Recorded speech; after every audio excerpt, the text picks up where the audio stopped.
మహాభారతము, ఉద్యోగ పర్వము, ద్వితీయ శ్వాసము. వైశంపాయనుడు జనమేజయునకు మహాభారత కథను ఈ విధముగా చెప్పసాగాడు. సంజయుడు ధర్మజుని వద్ద తెలవు తీసుకొని హస్తినాపురము బయలుదేరాడు. ధృత అంతఃపురముకు వెళ్ళి ధృతరాష్ట్రుని కలిసి అతనిని దర్శించాడు. ధృతరాష్ట్రుడు అతన్ని సన్మానించి తన పక్కన కూర్చోపెట్టుకొని జరిగిన విషయములు చెప్పమని అడిగాడు. సంజయుడు ఇలా చెప్పసాగాడు. మహారాజా, ధర్మరాజు మీ క్షేమ సమాచారములు, నీ పుత్రుల క్షేమములు అడిగాడు అని చెప్పాడు. సంజయ, ధర్మరాజుకు క్షేమమే కదా, అతనిని అన్నదమ్ములందరూ క్షేమంగా ఉన్నారా? అతని బంధుమిత్రులు, మిత్రులు, మంత్రులు అతని ఎడ ప్రీతితో మెలుగుతున్నారా అని అడిగాడు.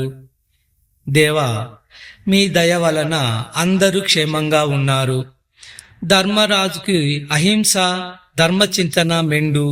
అతను తన భుజబలం కన్నా ధర్మాన్ని, దైవాన్ని ఎక్కువగా నమ్ముతాడు. అతడు భారం నీ మీద పెట్టాడు. నీవు నీ కొడుకును నమ్ముకుంటావు.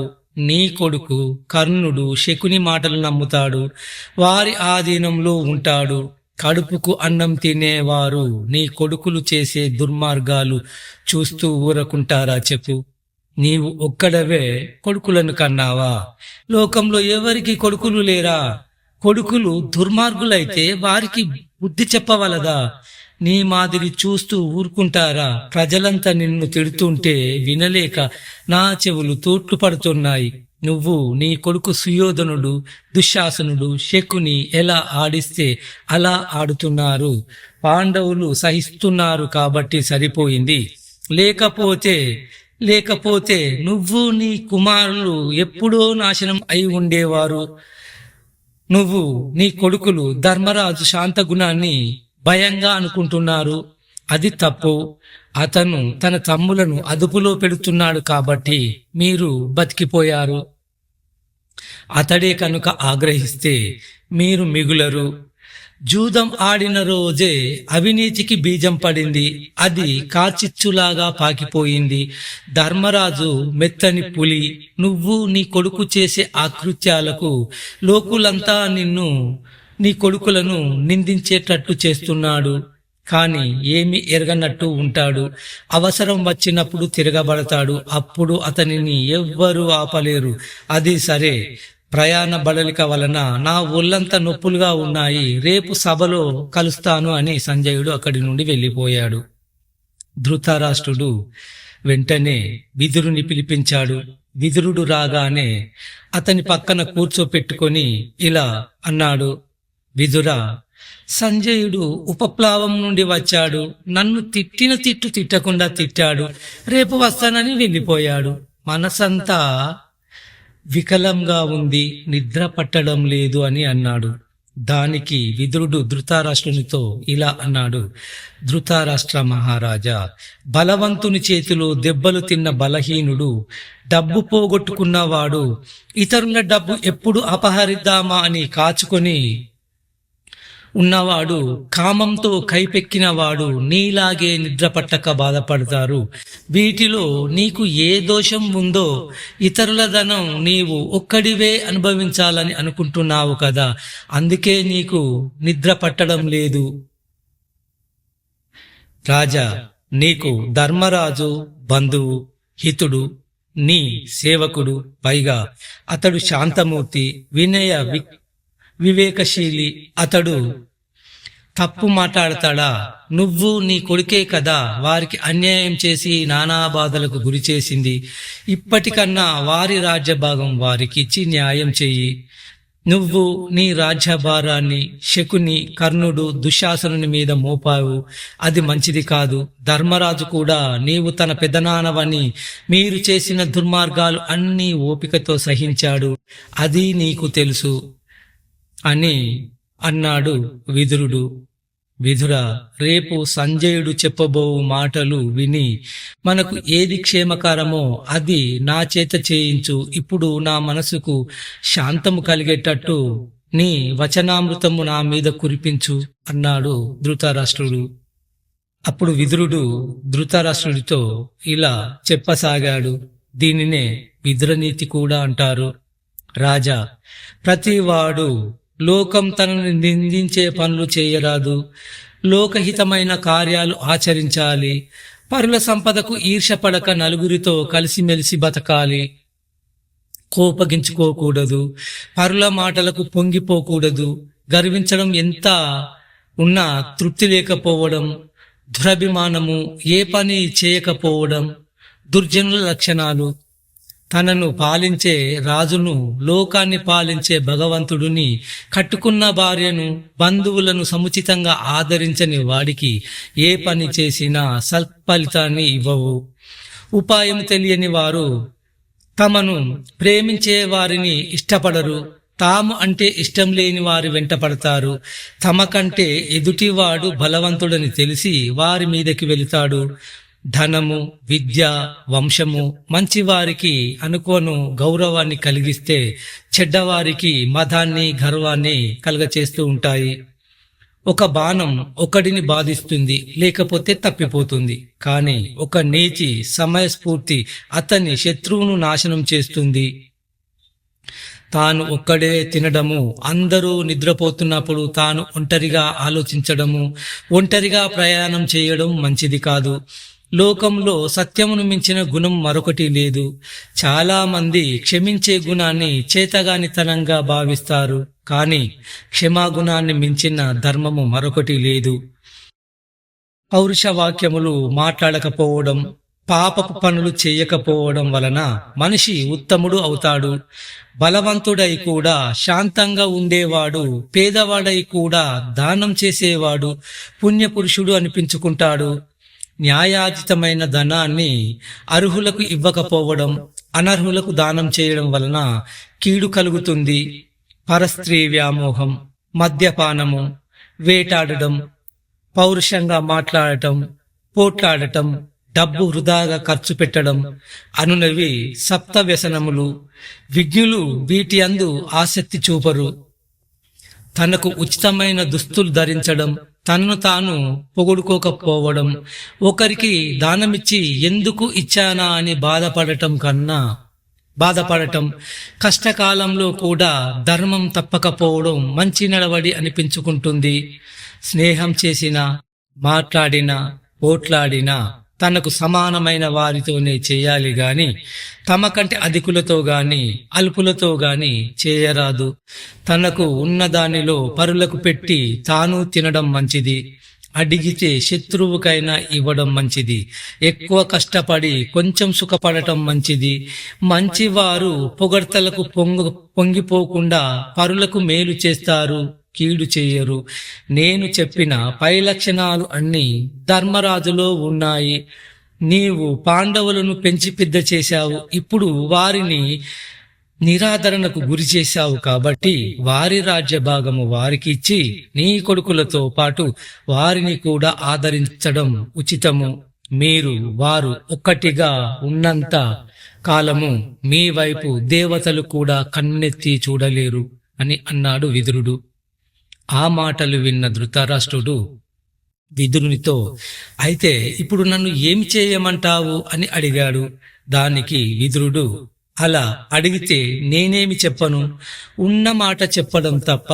రాజ్యం దక్కింది కదా అని నీ తమ్ముని కొడుకులకు భాగము కూడా నువ్వే మింగేయాలని చూస్తున్నావు. ఇది ఎట్లుంటుందంటే చేప ఎర్రతో పాటు గాలం కూడా మింగినట్టుంటుంది. బాగా పండకుండా పండును కోస్తే రుచిగా ఉండకపోగా విత్తనానికి కూడా పనికిరాదు. పరుల ధనానికి, పరుల విద్యకు, పరుల పరాక్రమానికి ఈర్ష్యపడేవాడు ఏ రోగం లేకుండానే బాధపడుతూ ఉంటాడు. ఎదుటివాడికి ప్రియంగా మాట్లాడలేకపోతే నోరు మూసుకొని కూర్చోవాలి. మనం మాట్లాడే మాటల వలననే చెలిమి, పగ, తెలివి, కలత, ధర్మము, పాపము, కీర్తి, అపకీర్తి కలుగుతాయి. కాబట్టి మంచి మాటలు మాట్లాడడం అలవర్చుకో. ఒక చెట్టును గొడ్డలితో నరికినా మరల చిగురిస్తుంది, కానీ మాటలతో చెడిన కార్యము బాగుపడదు. శరీరమునకు అయిన గాయములను మాన్పవచ్చును, కానీ మాటలతో మనసుకు అయిన గాయము మాన్పలేరు.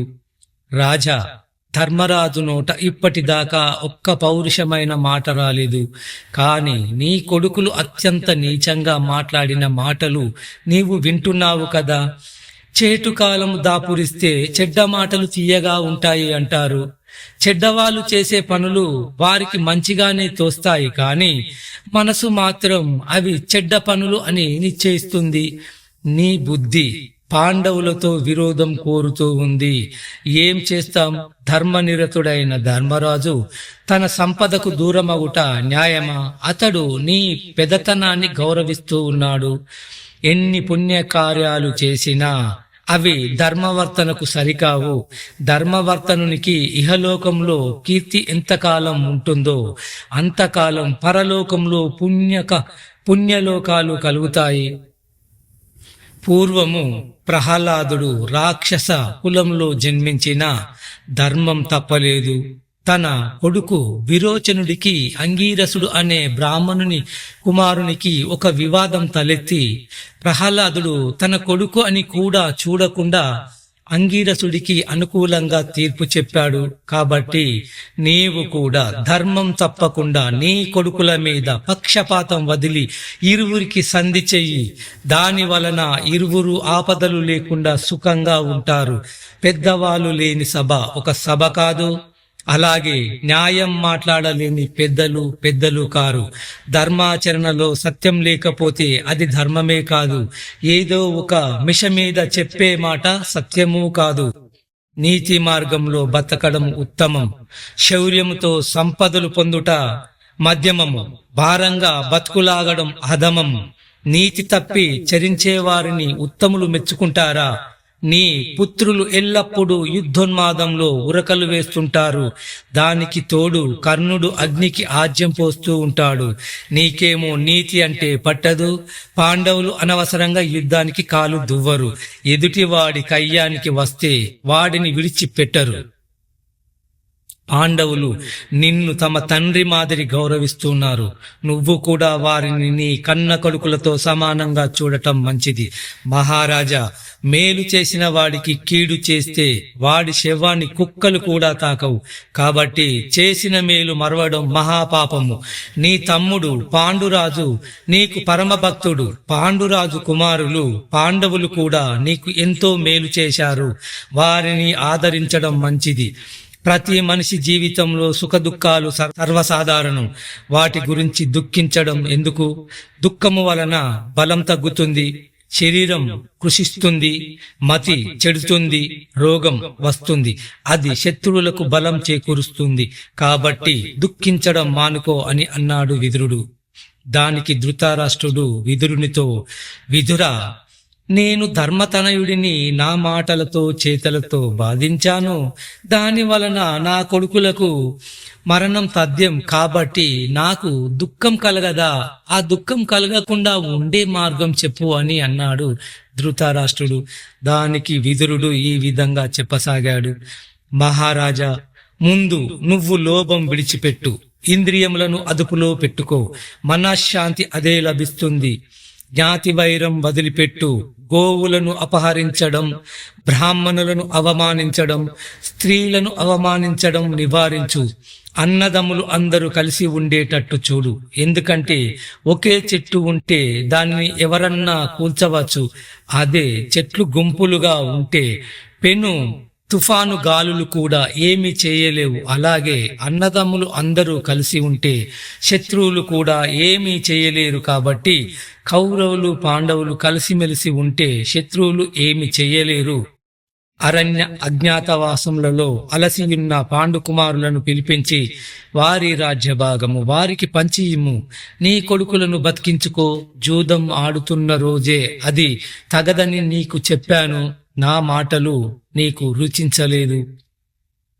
అందుకే మరల చెబుతున్నాను విను. నువ్వు కాకుల వంటి నీ కొడుకులను నమ్ముకొని నెమళ్ళ వంటి పాండవులను వదిలేశావు.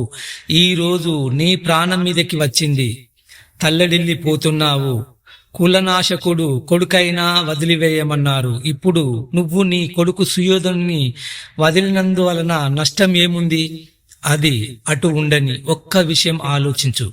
భీష్ముడు, ధర్మరాజు, అర్జునుడు, కర్ణుడు, భీముడు, సుయోధనుడు, నీ మనుమలు లక్ష్మణ కుమారుడు అభిమన్యుడు, గురువులు ద్రోణుడు, ద్రుపదుడు, వారి వారి బంధుమిత్రులు నిన్ను సేవిస్తూ ఉంటే నీ వైభవము ఎంతగా వెలిగిపోతుందో ఆలోచించు. అసలే నీకు శత్రువులే ఉండరు అన్నాడు విదురుడు. విదురా, నీవు చెప్పిన మాటలు బాగున్నాయి, కాని నా కొడుకులను విడువలేను, ధర్మం జయిస్తుంది అని అన్నాడు ధృతరాష్ట్రుడు. రాజా, పోనీ నీవు నీ కొడుకులను విడిచిపెట్టనవసరం లేదు, కాని పాండవులను ఎందుకు దూరం చేసుకుంటావు? నీ కొడుకులను ఒప్పించి పాండవులకు కూడా కొన్ని చిన్న చిన్న పల్లెలను ఇప్పించు, యుద్ధం నివారించు. నీ కొడుకులను విడిచిపెట్టమన్నాను. అలా కాకపోతే పాండవులతో సంధి చేసుకో, రెండూ ఒకటే. మనిషికి చావు అనేది ఎలాగైనా తప్పదు. యుద్ధం కాకపోతే మరొక కారణంతో చావు వస్తుంది. ఎన్ని భోగాలు అనుభవించినా మహారాజులైనా చావు తప్పించుకోలేరు. కాబట్టి బాగా ఆలోచించు. ధర్మరాజును దూరం చేసుకోకు, నీ కొడుకులను ఒప్పించి పాండవులతో సంధి చేసుకో అని పలికాడు విదురుడు. ఆ మాటలు విన్న ధృతరాష్ట్రుడు, విదురా, నీవి చెప్పిన మాటలు చాలా బాగున్నాయి, ఆ ప్రకారమే చేస్తాను అని అన్నాడు. విదురుడు చాలా సంతోషించాడు. రాజా, ఆ మాట మీదనే ఉండు. నీ కొడుకులను చూసి మరలా మనసు మార్చుకోకుండా పాండవులతో సంధి చేసుకో అని మరలా హెచ్చరించాడు. మరునాడు ధృతరాష్ట్రుడు కొలువు కూటమునకు వెళ్ళాడు. భీష్ముడు, ద్రోణుడు, కృపాచార్యుడు, అశ్వత్థామ, విదురుడు, బాహ్లికుడు, సోమదత్తుడు, భూరిశ్రవుడు, సుయోధనుడు, దుశ్శాసనుడు మొదలగు కుమారులు సభా ప్రాంగణంలో కూర్చొని ఉన్నారు. సంజయుడు వచ్చి ధృతరాష్ట్రుని అనుమతితో సభను ఉద్దేశించి ఇలా అన్నాడు. దేవా, మీరు ఆదేశించిన మేరకు నేను ఉపప్లావ్యమునకు వెళ్ళాను. ధర్మరాజును చూశాను. ధర్మరాజు అందరినీ పేరు పేరున యోగక్షేమాలు అడిగాడు. నేను కృష్ణార్జునులను కలిశాను. శ్రీకృష్ణుడు నాతో ఇలా అన్నాడు. సంజయ, అజాత శత్రువైన ధర్మరాజుకు కోపం వస్తే నీటిలో నిప్పు పుడుతుంది. మీరు దానిని ఆర్పలేరు. యుద్ధం అనివార్యం అయింది కాబట్టి మీరు అందరూ మీకు ఉన్న సమస్త సంపదలు యోగ్యులైన వారికి పంచిపెట్టి బంధుమిత్రులతో సంతోషంగా గడపండి. అన్ని భోగాలను అనుభవించి యుద్ధానికి బయలుదేరండి, ప్రాణాలు అరచేతిలో పెట్టుకొని. నాడు నిండు సభలో పాండురాజు కోడలు ద్రౌపదిని గోవిందా, నన్ను రక్షించు అని అరచిన అరుపు ఇంకా నాకు వినిపిస్తూనే ఉంది. అది నేను తీర్చలేని అప్పు. ఆ అప్పు తీర్చడానికే నేను అర్జునునికి సారథ్యం వహిస్తున్నాను. అర్జునుడు గాంధీవం ఎక్కుపెడతాడు, ఇంకా మీరు ఎక్కడికి పోతారు అని కృష్ణుడు అన్నాడు. అప్పుడు అర్జునుడు నాతో ఇలా అన్నాడు. సంజయ, ధర్మరాజు రాజ్యంలో భాగం అడిగాడు, ఇవ్వకపోతే మరో మాట లేదు. ఇప్పటిదాకా దుర్యోధనుడు చేసిన అకృత్యాలకు నేను, భీముడు బదులు తీర్చుకుంటాము. దుర్యోధనుడు అంపశయ్య మీద యుద్ధ భూమిలో పరుండకపోతే ధర్మరాజు వనవాస కాలంలో భూతల శయనం చేసినప్పటి ఆయాసం తీరుతుందా చెప్పు? భీముడు గద తీసుకొని యుద్ధ భూమిలో విహారం చేస్తుంటే సుయోధనుడు రాజ్య భాగం ఇవ్వక ఏమి చేస్తాడు? నకుల సహాదేవులు, సాత్యకి, అభిమన్యుడు యుద్ధ భూమిలో వీర విహారం చేస్తూ శత్రుసేనలను చంపడం చూసి సుయోధనుడు సంధి చేస్తాడు, శాంతిస్తాడు. కౌరవులు మాటలతో సంధి చేయరు, కేవలం యుద్ధంతోనే మాట వింటారు.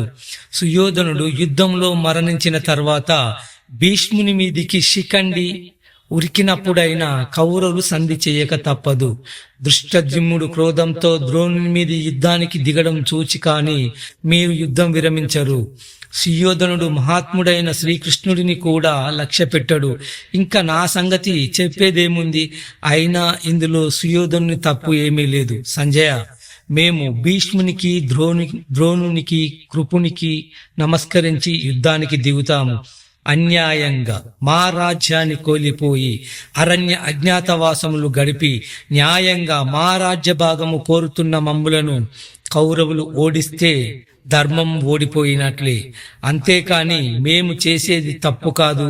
మా ముందు శ్రీకృష్ణుడు ఉన్నాడు. గెలుపు మాదే, సందేహము లేదు. కర్ణుడితో సహా కౌరవులను సంవరించి మా రాజ్యభాగం తీసుకుంటాము. ఈ విషయములను నీవు నిండు సభలో పెద్దల అందరి ముందు ధృతరాష్ట్రునకు చెప్పు.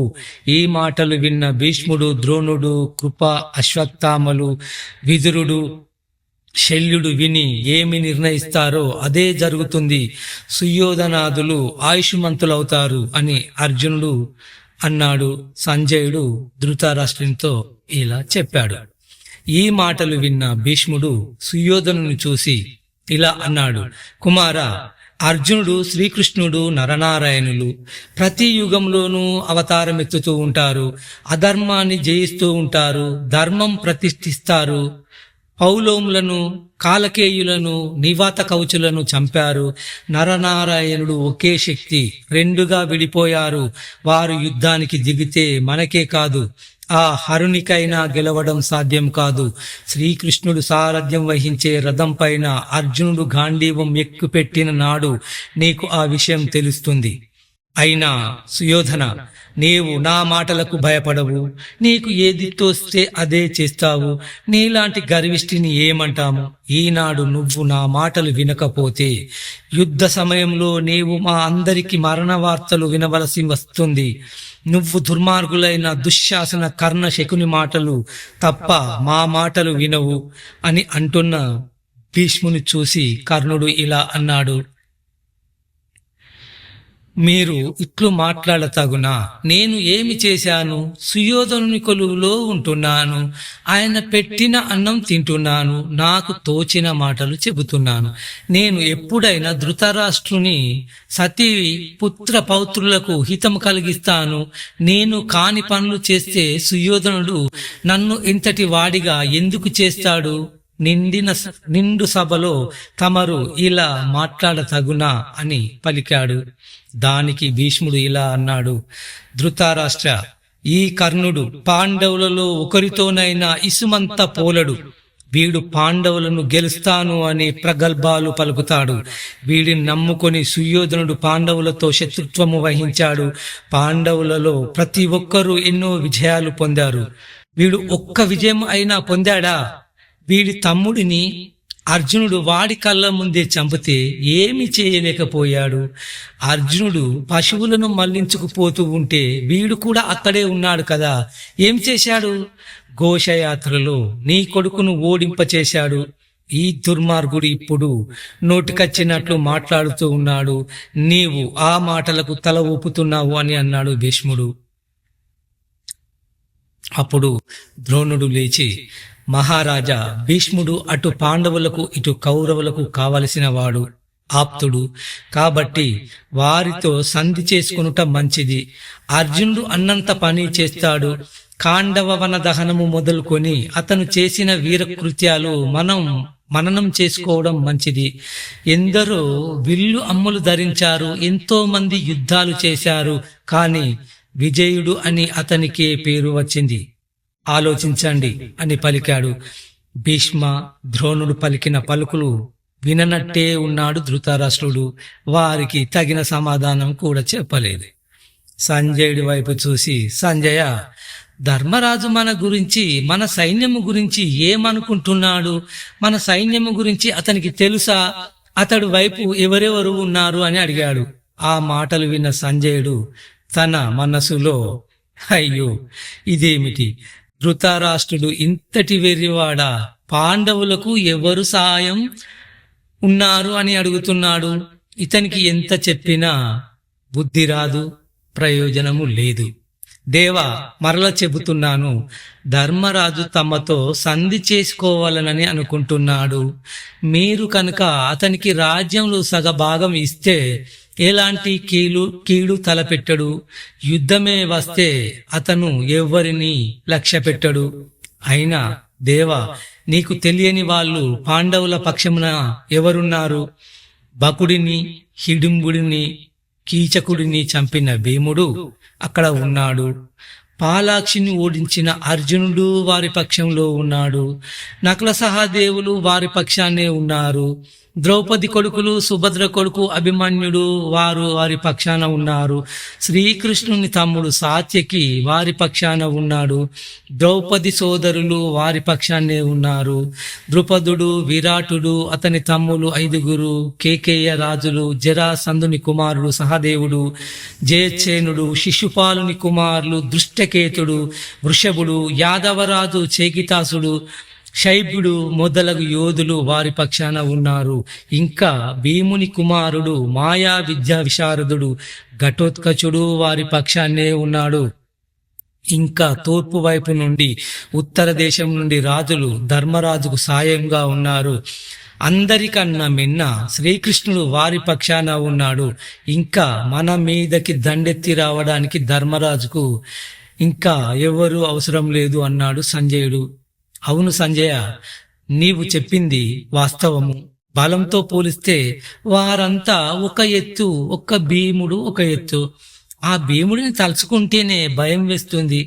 అతడిని ఎదుర్కొనేవాడు మనలో ఎవరున్నారు? ఏమిటో, ఈ భీముడు చిన్నప్పుడు కూడా నా మాట వినేవాడు కాదు. భీముడి చేత చిన్నప్పటి నుండి బాధలు పడుతూ కూడా మా వాళ్ళు కయ్యానికి కాలు దువ్వుతున్నారు. భీముడు జరాసంధుడిని ఒక్క వేటుతో చంపాడు. వాడికి ఏ ఆయుధము అవసరము లేదు. చేతులతోనే అందరిని పిసికి చంపుతాడు. అగ్నికి వాయువు తోడైనట్టు భీముని పక్కన అర్జునుడు ఒకడున్నాడు. ఇంకా చెప్పేదేముంది సంజయ? అర్జునునితో సమానంగా యుద్ధం చేయగల వీరుడిని మనం చూచామా? పైగా అతనికి సారథిగా శ్రీకృష్ణుడు. ఈ విధముగా భీమార్జునులు శ్రీకృష్ణులు ముగ్గురు ఒకటిగా చేరితే వారిని తట్టుకోవడం ఎవరి తరం అవుతుంది? కౌరవ సేనను దహించి వేస్తారు. భీమార్జునుల గురించి భీష్మద్రోణులకు తెలిసినంతగా ఎవరికి తెలియదు. వాళ్ళ సంగతి తెలిసి కూడా మన మీద అభిమానంతో మన వైపు యుద్ధం చేస్తున్నారు. భీష్మద్రోణులకు కురు పాండవులు సమానమే కదా. నేను నా కుమారులకు నొక్కి చెప్పలేకపోతున్నాను. మొదటి నుండి విదురుడు ఏమి చెబుతున్నాడో అదే జరుగుతుంది. సంజయ, నేను ఏమి చేయాలో చెప్పు. నాకేది దారి? నాకు ఎవ్వరు శరణ్యము? ధర్మరాజు వినయవంతుడు, వివేకశీలి. అతని అన్నదమ్ములు భీమార్జునులు అతనికి అండగా ద్రుపదుడు, విరాటుడు ఉన్నారు. అలాంటి ధర్మరాజును గెలవాలనుకోవడం మిడతలు పోయి మంటలలో పడటం లాంటిదే తప్ప. కాబట్టి పాండవులతో యుద్ధం సంభవిస్తే వంశనాశనం తప్పదు. శాంతి పొందటం మేలు. నా కుమారులకు చెప్పడానికి ప్రయత్నిస్తాను అని అన్నాడు ధృతరాష్ట్రుడు. అప్పుడు సంజయుడు, దేవా, తమరు చెప్పిన మాట చాలా మంచిది అన్నాడు. నీవు పాండవులను వదిలేశావు. ఈనాడు వారిని దగ్గరికి చేర్చుకో. మీరు పాండవులను రాజ్యభ్రష్టులను చేసినప్పుడు వారు మిమ్మల్ని వదిలి వెళ్ళిపోయారా? లేదే? ఘోషయాత్రలో సుయోధనుని గంధర్వుని బారి నుండి విడిపించలేదా? వారు ఏనాడు నీ మాట అతిక్రమించలేదు. వారిని పిలిపించి వారి కోపం విడిచిపెట్టి మీతో కలిసిపోతారు అని అన్నాడు సంజయుడు. ఆ మాటలు విన్న సుయోధనుడు తండ్రితో ఇలా అన్నాడు, తండ్రి, మీరు చెప్పిన మాటలు చిత్రముగా ఉన్నవి. ఎక్కడో అడవులలో అష్ట కష్టములు పడుతున్న వారిని శ్రీకృష్ణుడు తీసుకువచ్చి మరికొంతమంది పిరికి వాళ్లను సమకూర్చుకున్న మాత్రాన పాండవులు యుద్ధం చేయగలరా? రాజా, నీకు ఇంతటి భీతి ఎందులకు? మా బల పరాక్రమలను తక్కువగా అంచనా వేయకు. మేమే గెలుస్తాము. పరశురాముని గెలిచిన అత్యంత పరాక్రమవంతుడు భీష్ముడు,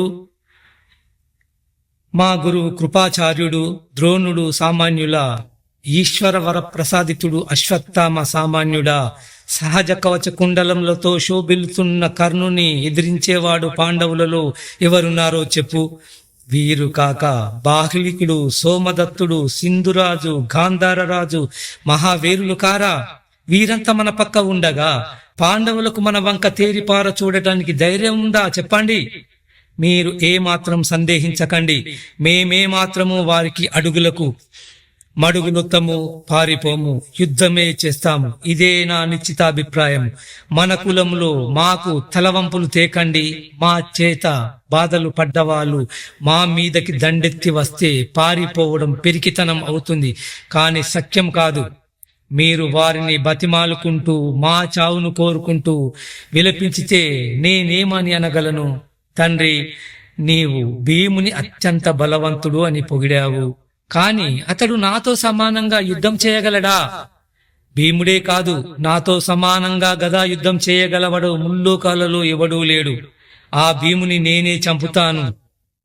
భీముడు చనిపోతే ఇంకా పాండవ సేనలో యుద్ధం చేసేవాడే లేడు. ఇదంతా తెలిసి ధర్మరాజు తనకు 5 ఊళ్ళు ఇమ్మని ప్రాధేయపడుతున్నాడు. కర్ణుని వద్ద ఉన్న శక్తి అర్జునుని చంపుతుంది. భీష్మాదుల వద్ద ఉన్న అత్యంత శక్తివంతమైన శరములు పాండవ సేనను నాశనం చేస్తాయి. ఇంకా నీ కుమారులు అత్యంత శక్తివంతులు కారా? మనకు 11 అక్షయునుల సైన్యము ఉంది, వారికి 7 అక్షయునులు మాత్రమే ఉంది. ఇవన్నీ ఆలోచించకుండా ఎందులకు భయపడుతున్నావు, ఎందుకు దుఃఖిస్తున్నావు అని సంజయును చూసి సుయోధనుడు, సంజయ, ఇంతకు అల్లరి మూకలను సమకూర్చుకున్న ఆ ధర్మరాజు ఏమంటాడో చెప్పు, విందాము అని అన్నాడు. సంజయుడు ఇలా చెప్పసాగాడు. సుయోధన, పాండవులు యుద్ధం అనగానే ఏదో పెళ్లికి వెళ్ళినట్టు అనుకుంటున్నారు. యుద్ధం అంటే అసలు భయపడటం లేదు. అర్జునుని ఖాండీవము, పాశుపతాస్త్రము, భీముని గదా యుద్ధము నమ్మిన వారు యుద్ధానికి దిగుతున్నారు అని చెప్పి ధృతరాష్ట్రునితో చూసి, దేవా, వారి మాటలను బట్టి భీష్ముడు శిఖండి వంతు, ద్రోణుడు దృష్టద్యుమ్నుని వంతు, దుర్యోధనుడు అతని తమ్ములు భీముని వంతు, మీలోని యువకులంతా అభిమన్యుని వంతు, శకుని, సైంధవుడు, అశ్వత్థామ, కర్ణుడు మొదలగు మహావీరులు అర్జునుని వంతు, కృతవర్మ సాత్యకి వంతు, సోమదత్తుడు చేకితాసుని వంతు అని నిర్ణయించుకున్నారు. నకుల సహాదేవులు శకునుని చంపుతారు. ధర్మరాజు శల్యుడిని సంహరిస్తాడు.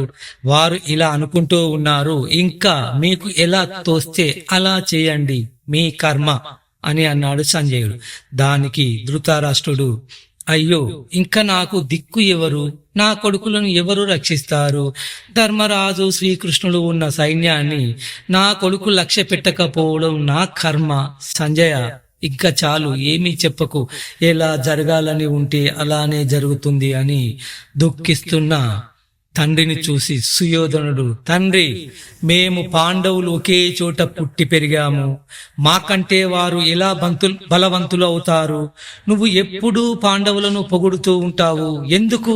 ఈ రాజ్యం మాది, మాకే చెందాలని భగవంతుడు నిర్ణయించాడు. ఎందుకు బాధపడతారు అని అన్నాడు. దానికి ధృతరాష్ట్రుడు సంజయ్ను చూసి, చూశావా సంజయ, నా కొడుకు పిచ్చి పిచ్చిగా మాట్లాడుతూ ఉన్నాడు. అది సరే కాని పాండవుల వైపు వారిని రెచ్చగొట్టి యుద్ధానికి పురికొల్పుతున్న వారు ఎవరు అని మరల అడిగాడు. దానికి సంజయుడు, దేవా, దుష్టద్యుమ్నుడు తన మాటలతో పాండవులలో ఉన్న అగ్నిని ప్రజ్వరిల్లజేస్తున్నాడు. తాను ఒక్కడే కౌరవ సైన్యం నంతను హతమారుస్తాను అని అంటున్నాడు.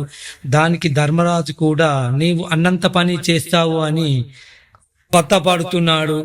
అప్పుడు దృష్టద్యుమ్నుడు నన్ను చూసి, సంజయ, మహేశ్వరుడు ఇంద్రుని అనుగ్రహం పొందిన మా అర్జునునితో సరిపోలు వారు మీ వారిలో ఎవ్వరూ లేరు. కాబట్టి మీ వారిని మా ధర్మరాజు శరణు వేడి బతకమని చెప్పు అని అన్నాడు అని సంజయుడు ధృతరాష్ట్రునితో చెప్పాడు. అది విని ధృతరాష్ట్రుడు తన కుమారుడు సుయోధనుని చూసి, కుమారా, నీకు నీ వారికి సగం రాజ్యం చాలదా? మిగిలిన సగం ధర్మరాజుకి ఇచ్చి ప్రశాంతంగా బతకవచ్చు కదా. యుద్ధం నాకే కాదు, భీష్ముడు మొదలైన పెద్దలకు ఎవరికీ ఇష్టం లేదు. ధర్మరాజుతో కలిసి బతకడం మనందరికీ శ్రేయస్కరం. అసలు నీకు కర్ణుడు శకుని మాటలు ఎందుకు చెవికెక్కుతాయి? పెద్దల మాటలు ఎందుకు వినవు అని అన్న ధృతరాష్ట్రుని మాటలకు కోపించి సుయోధనుడు, నా మాటలు ద్రోణాదులు ఒప్పుకోవడం లేదు. వారిని పెట్టుకొని ఎలా యుద్ధం చేస్తాను? నేను కర్ణుడు దుశ్శాసనుని వెంట పెట్టుకొని యుద్ధం చేస్తాను, పాండవులను జయిస్తాను.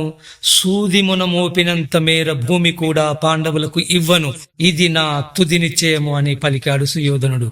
కుమారా, నా మాట విను, యుద్ధం మానేయి. కనీసం భీముడు తన గదా యుద్ధంలో నిన్ను నీ సైన్యాన్ని చించి చెండాడుతున్నప్పుడు అన్నా నా మాట వింటావా? అర్జునుడు తన గాంధీవంతో నీ సేనను చంపుతుంటేనైనా నా మాట వింటావా? కుమారా, పాండవులకు దైవశక్తికి తోడుగా ఉంది, నీకు కేవలం మానవ శక్తి ఉంది. అర్జునుడు అగ్నిదేవుని వలన తన పతాకాన్ని అక్షయ తూనీరాన్ని పొందాడు. అది కాక పాండవులను యముడు, వాయువు, ఇంద్రుడు, అశ్వని దేవతలు కాపాడుతూ ఉంటారు. కాబట్టి నీ పక్షాన ఉన్న భీష్మద్రోణులు వారిని గెలవడం కష్టం. అంతదాకా ఎందుకు? ఒక అర్జునుడు దేవతలందరికీ సమానం కదా. దేవతలకే శక్యం కాని రాక్షసులను అతను చంపాడు. కాబట్టి కుమార, శాంతి ఒక్కటే ప్రస్తుత కర్తవ్యం. కాబట్టి కుమార, వైరం మాని శాంతి సంధి చేసుకో అని హితోపదేశం చేశాడు ధృతరాష్ట్రుడు. ఆ మాటలు విన్న సుయోధనుడు తండ్రితో ఇలా అన్నాడు: తండ్రి, వారికి దేవతలు సాయం వస్తారు అని అనవద్దు. దైవత్వం అంటే ఏమిటి? రాగద్వేషాలకు అతీతం. దేవతలు ఎవరి వైపు పక్షపాతము వహించరు. అలా కాక దేవతలు పక్షపాత బుద్ధితో వ్యవహరిస్తే వారికి దైవత్వం సిద్ధించదు. కాబట్టి పాండవులకు దేవతలు సాయం చేయరు, వారు సాయం చేస్తారు అని అనడం సరికాదు. అసలు పాండవులకు దేవతలు తోడుగా ఉంటే 12 ఏళ్ళు అడవులలో కష్టాలు పడతారా చెప్పు? తండ్రి, నాకే కోపం వస్తే ఏ దేవతలు వారిని రక్షించలేరు. నేనేదో గర్వంతో మాట్లాడుతున్నాను అని తలంపకు. నేను చెప్పేదంతా నిజం. ఆత్మస్తుతి పురుష లక్షణం కాదని నాకు తెలుసు. ధర్మతనయులు, ద్రుపదుడు మొదలగు పాంచాలురు, విరాటుడు, అతని తమ్ములు కుమారులు, వాసుదేవుడు మొదలగు యాదవులు, కేకేయ, పాండ్య, మగధ, చైత్య ప్రముఖ వీరులు అందరూ నా బారిన పడి అనగారిపోవడం మీరు చెవులారా వింటారు. పై చెప్పిన వారి తేజము, ధైర్యము, పరాక్రమము నాతో సాటి రావు. పితామహుడు ద్రోణుడు, కృపుడు, అశ్వత్థామ మొదలగు మహావీరులకు అస్త్రశస్త్ర విషయములలో ఏమేమి తెలుసునో అవి అన్నీ నాకు తెలుసు అని పలికాడు సుయోధనుడు. అదే సమయంలో కర్ణుడు సుయోధనుడితో ఇలా అన్నాడు: మిత్రమా, నాకు మా గురువుగారి కోపం కారణంగా అస్త్రశస్త్రములు గుర్తుకురావు అని లోకులు అంటూ ఉంటారు. కానీ అసలు విషయం వారికి తెలియదు. తరువాత ఆ మహానుభావుడు నన్ను కరుణించి నాకు వాటి స్ఫురణను ప్రసాదించాడు. కావున నాకు ఉన్న అస్త్రశస్త్ర సంపద అఖండితము. దేవతలకు కూడా నన్ను గెలవడం సాధ్యం కాదు. ఇంకా అర్జునుడు ఒక లెక్క, నేను పాండవులను గెలుస్తాను, ఇది తథ్యం అన్నాడు కర్ణుడు. అప్పుడు భీష్ముడు లేచి, కర్ణ, యముని ప్రేరణతో నువ్వు ఇలా మాట్లాడుతూ ఉన్నావు. నిన్ను వారించడం మా తరం కాదులే. ఏమి, పాండవులు యుద్ధంలో కూలిపోతారా? అనవసరంగా వాగకు, నోరు నొప్పెడుతుంది. దేవేంద్రుడు నీకు ఇచ్చిన శక్తితో అర్జునుడు కూలిపోతాడు అనుకుంటున్నావేమో. ఆ శక్తి శ్రీకృష్ణుడి చేతిలో ముక్కలు అవుతుంది. అర్జునుడి కొరకు నీ వద్ద ఉన్న అన్ని శస్త్రాలు అన్నింటినీ శ్రీకృష్ణుడు నాశనం చేస్తాడు. ధృతరాష్ట్ర, దాయాదులు కలిసి ఉంటే అందరూ సంతోషంగా ఉంటారు.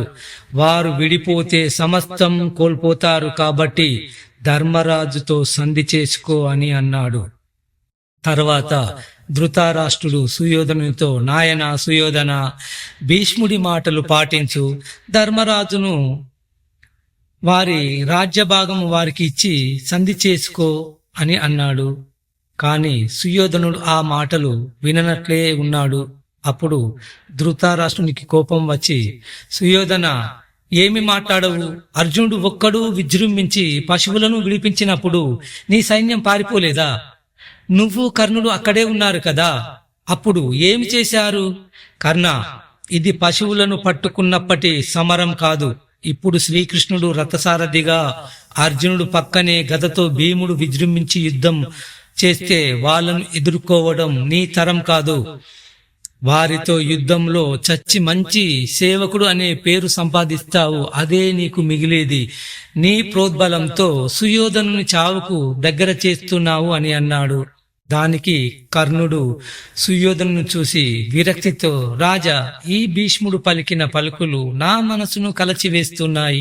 ఈ భీష్ముడు చచ్చే వరకు నేను యుద్ధ భూమికి రాను, అడుగు పెట్టను. ఆ తర్వాత నా ప్రతాపం చూపిస్తాను అని శస్త్ర సన్యాసం చేసిన కర్ణుడు ఇంకా అక్కడి నుండి వెళ్ళిపోయాడు. అప్పుడు భీష్ముడు నవ్వుతూ, అమ్మో సుయోధన, ఇంతటి మహావీరుడు అలిగితే ఎలా? పాండవులు బతకగలరా? కుమారా, నీవు ఈ కర్ణుని అండ చూసుకొని యుద్ధానికి దిగుతావు, అప్పుడు చూదువుగాని మా పరాక్రమంలో వ్యత్యాసము. సుయోధన, నేను నా వెంట ద్రోణుడు, బాహ్లికుడు కలిసి శత్రువులను నాశనం చేస్తాము, అది నీవు చూస్తావు అని అన్నాడు. కాని సుయోధనుడు కర్ణుని మీద పక్షపాత బుద్ధితో ఇలా అన్నాడు, తెలిసో తెలియకో అందరూ పాండవులు గెలుస్తారు అని అంటున్నారు. మొదట్లో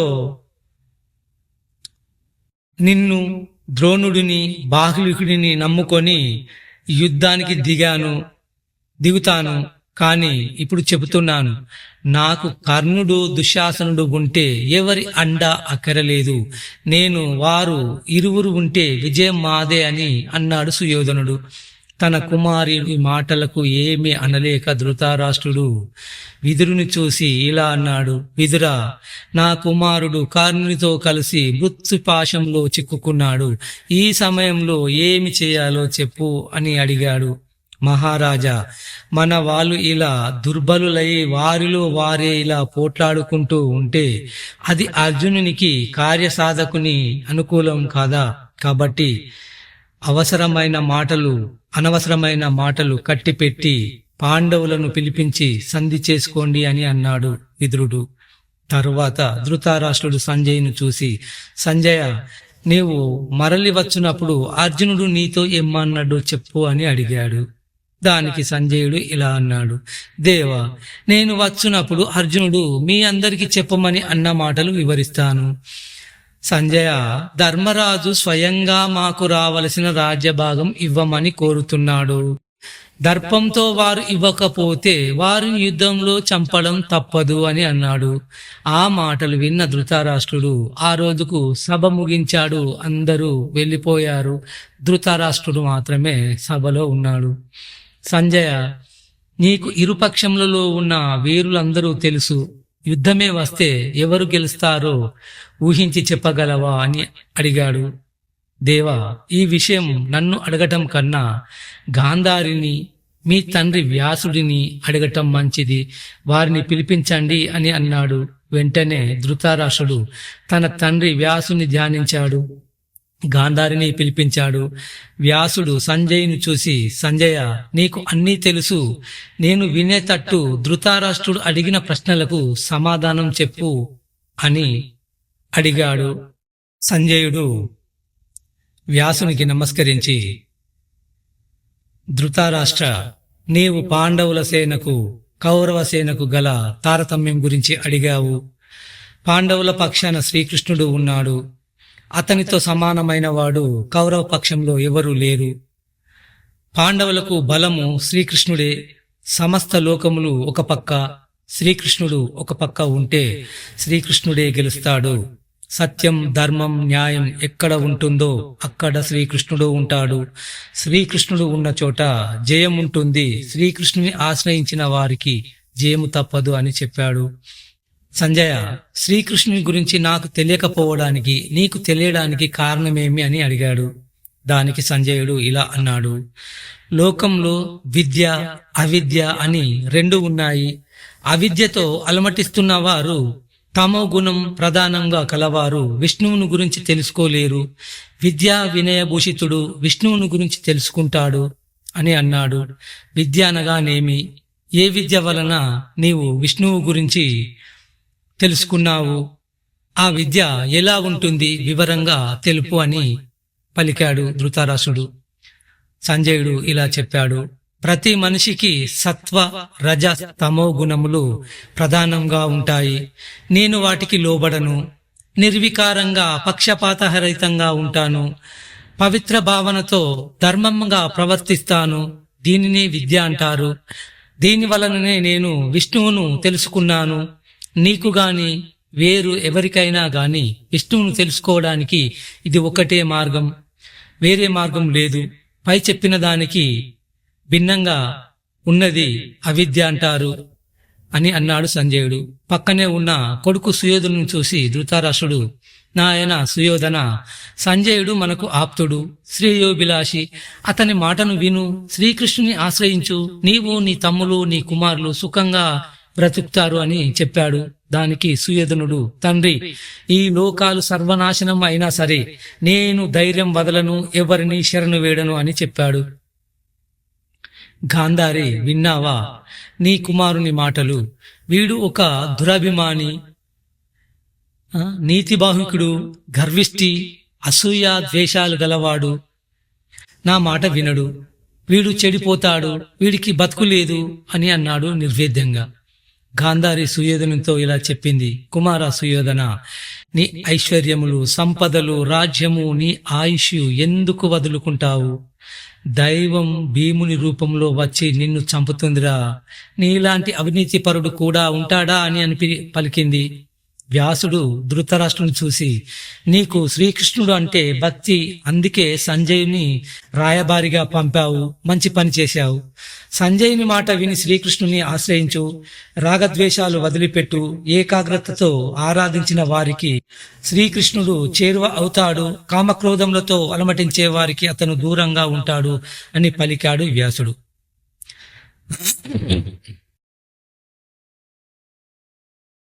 మీరు చెప్పినట్లే చేస్తాను అని అన్నాడు ధృతరాష్ట్రుడు.